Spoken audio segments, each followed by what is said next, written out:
দেশের চলমান রাজনৈতিক পরিস্থিতি এবং গণ অধিকার পরিষদের বর্তমান অবস্থা নিয়ে আলোচনা করব যারা সোহেল রানার সঙ্গে, যিনি গণ অধিকার পরিষদের একজন বিশেষ ব্যক্তিত্ব এবং নেতৃত্ব বটে। মিস্টার সোহেল রানা, জি বলুন। আপনি বর্তমান রাজনৈতিক প্রেক্ষাপট সম্বন্ধে আপনার ধারণা কি? ধন্যবাদ আপনাকে এবং যারা আমার এই বক্তব্য পরবর্তীতে শুনবেন, দেশ এবং বিদেশি সবাইকে শুভেচ্ছা অভিনন্দন। প্রথমেই আমি যেটা বলবো, বর্তমান যে পরিস্থিতি সেটা আমরা সবাই লক্ষ্য করতেছি যে আমাদের বাংলাদেশের প্রেক্ষাপটে গত 24/5 তারিখের পরে যেই চিন্তা চেতনা নিয়ে আমরা আন্দোলন সংগ্রাম এবং সকল দল মিলে গত 17 বছর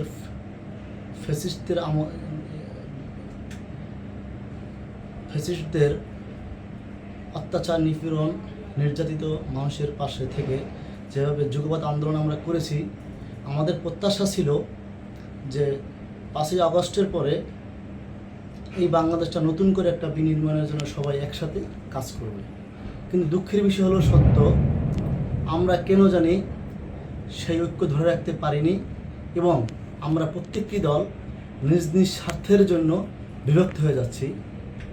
আপনি অবশ্যই অবগত আছেন, আমরা গণ অধিকার পরিষদ, যারা নুরুল হক নূর ভাইয়ের নেতৃত্বে সারা বাংলাদেশের মানুষ যে আশার আলো দেখছে এবং উনি এখনও দেখিয়ে যাচ্ছেন, আমরা সেখানেই অবিচল। এবং গত 5 তারিখের পর থেকে এখন পর্যন্ত আমরা কোনো অন্যায়ের সাথে, সেটা যে দলই হোক, অন্যায়ের সাথে আমরা এখন পর্যন্ত কোনো আপোষ করিনি, যেটা আমরা গত 17 বছরও করিনি। তারপরও আমি আরেকটি কথা আপনাকে বলতে চাই, আপনার মাধ্যমে দর্শককে বলতে চাই, সেটি হলো গণ অধিকার পরিষদ 5 তারিখের পর থেকে এখন পর্যন্ত এমন কোনো নেতা কর্মীর বিরুদ্ধে একটি অভিযোগ কেউ দাঁড় করতে পারে নাই। বিশেষ করে যেটা আমাদের বর্তমানে প্রচারিত সমস্যা বড় ধরনের, সেটা হলো চাঁদাবাজি। ইনশাআল্লাহ নুরুল ভাইয়ের নেতৃত্বে, নুরুল হক নূর ভাইয়ের নেতৃত্বে গণ অধিকার পরিষদ একেবারেই 100% নিশ্চিত দিয়েছে এবং আমাদের সিনিয়র সহসভাপতি জনাব ফারুক হাসান ভাই গতকালকার একটি টক শোতে বলেছেন যে আমাদের গণ অধিকার পরিষদে যদি কোনো একটি চাঁদাবাজও যদি পাওয়া যায়, তাহলে সেই চাঁদাবাজকে আমরা নিজের দায়িত্ব নিয়ে পুলিশের হাতে তুলে দেব। এইভাবে একটা দল এবং আমরা যে তরুণদের নিয়ে যে রাজনীতি করতে চাচ্ছি, সেদিকে আমরা এগিয়ে যাচ্ছি।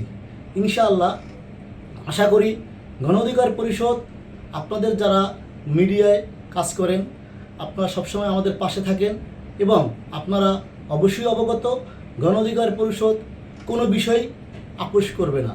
যেটা আমাদের নুরুল হক নূর ভাই কিছুদিন আগে একটি বক্তব্যের মধ্যে বলেছেন যে আমরা আগে আওয়ামী লীগের বিরুদ্ধে কথা বলেছি, সেই কাজ যদি অন্য কোনো দল করে থাকে আমরা তার বিরুদ্ধেও কথা বলবো। অর্থাৎ যেটা উনি বোঝাতে চাচ্ছে বা আমরা গণ অধিকার বোঝাতে চাচ্ছি, সেটা হলো আমরা জনগণের পক্ষে, দেশের পক্ষে। এর জন্য আমাদের যা যা করা দরকার সেটা আমরা করব। তাতে হয়তোবা কখনো কখনো কোনো দলের পক্ষে যেতে পারে কথা, কখনো কখনো কোনো দলের বিপক্ষে যেতে পারে কথা, সেটা আমাদের বিষয় না।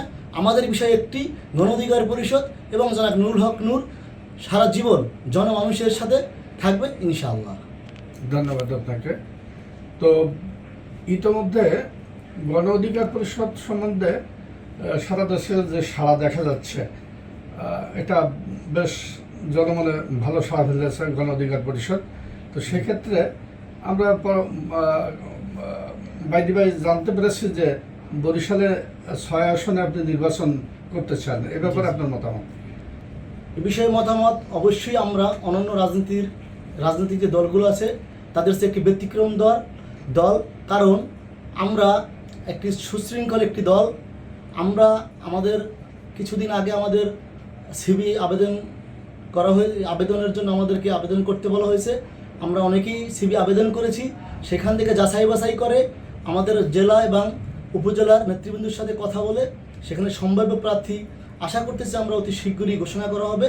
সেখানে আমিও একটি বাকেরগঞ্জ 6 বরিশাল 6 বাকেরগঞ্জ উপজেলার একজন প্রার্থী। দল যে সিদ্ধান্ত নেবে, দল যদি আমাকে যোগ্য মনে করে, যদি আমাকে নমিনেশন দেয়, আমি ইনশাআল্লাহ নির্বাচন করব। আর দল যদি মনে করে যে আমার চেয়ে কোনো যোগ্য ব্যক্তি থাকে, ইনশাআল্লাহ তার সাথে কাজ করব। কারণ আমি আগেই বলেছি আমরা সুশৃঙ্খল একটা রাজনৈতিক দল, অন্য দলের চেয়ে আমরা একটা ব্যতিক্রম দল। ধন্যবাদ।